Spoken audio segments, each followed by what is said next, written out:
Hey and welcome to Discard. Today I'm going to review The Witch and the 100 Knight 2. Let's take a look.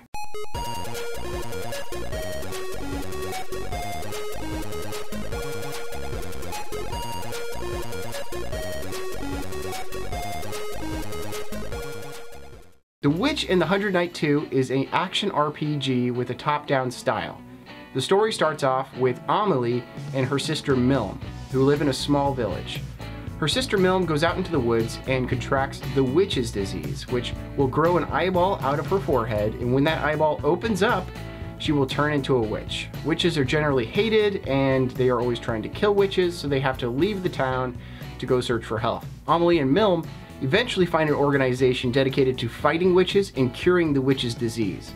They attempt a surgery on Milm, which fails, and Milm turns into a witch. She had a doll that also comes to life and becomes 100 Knight, which will be the main playable character in the game. The witch that took over Milm's body's name is Chelka, and Chelka lives inside of Milm's body, and so does Milm. So they're always waking up at different times, and different times it could be Milm, and different times it could be Chelka. So the whole story is Amelie trying to find a way to cure her sister of this witch and figure out a way to solve this problem. 100 Knight is the main playable character, and you will use him in this top-down style to go and fight enemies and grind through these maps. 100 Knight has a 5-hit combo, and on every hit of that combo he will use a different weapon. So it's good to find more weapons and level up those weapons as you go. He also has a thing called facets, which allows him to change modes into different modes that have different advantages and weaknesses. Certain modes will be better with long range, while other modes might be better for large groups of enemies, and other modes might be better with sharp-edged weapons and do more damage that way. 100 Knight also has something called gigacalories, and gigacalories are in the upper left-hand corner of the screen, and you start off with 99 of them. They are the lifeblood of 100 Knight, and they slowly decrease as you move around or as you roll.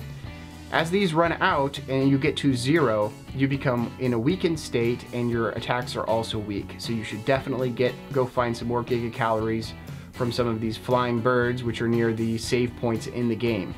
And then you can continue from there.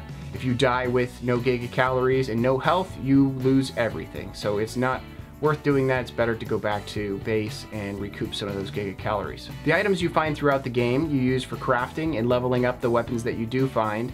And this is very important. Going out there and grinding the enemies and finding new items and finding rare or epic items is really good and helps you to level up quickly.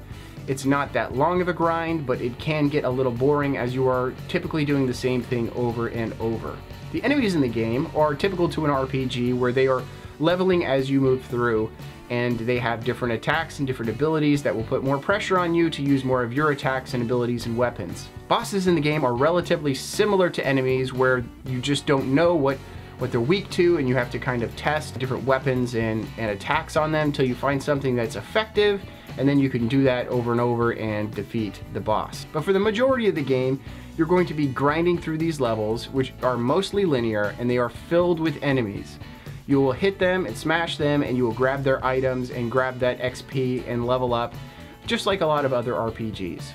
I found the grind to not be that bad. I actually ended up really enjoying the grind. Unfortunately, this game starts off with about 20 minutes of story in the beginning, and the storytelling is not fantastic. I found myself getting somewhat bored with the beginning of this game, and the story was kind of thin and not told very well. However, the voice acting was not bad at all and was found throughout the entire story. The voice acting is like a mid-level anime, and I like mid-level anime, so I enjoyed it. I need crushed skunk vine fruit, a wormwood leaf, a forked slug, a red-headed centipede, 2 sewer rats, and the urine of a Tuesday frog. I really liked the graphics of the controllable game and the music in this game. They're both fantastic, and I really enjoyed that portion. However, the cutscenes I think could have used a lot more work. They're pretty much cardboard cutouts that kind of move back and forth and talk to each other with very limited movement. It's just the mouth and the eyes that'll blink, and that's about it. Overall, I found the story in this game to fall a little flat. I didn't find it very interesting, and it certainly didn't pull me along in the story.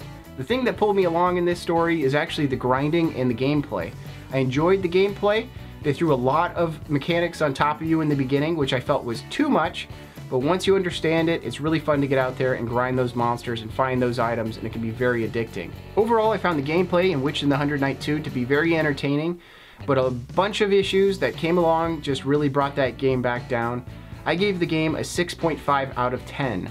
I think the story could have been a lot better, and there could have been a much bigger drive to continue on in this game to really make that grind worth it as you went. The grind is fun, the gameplay is fun, but the story really brings it back down. Also, some of the gameplay mechanics really overcomplicate things, and I think they could have dialed back on that a little bit. Thanks for coming and checking out the review today. If you liked this video, please leave a like. If you want to see more videos like this, please subscribe.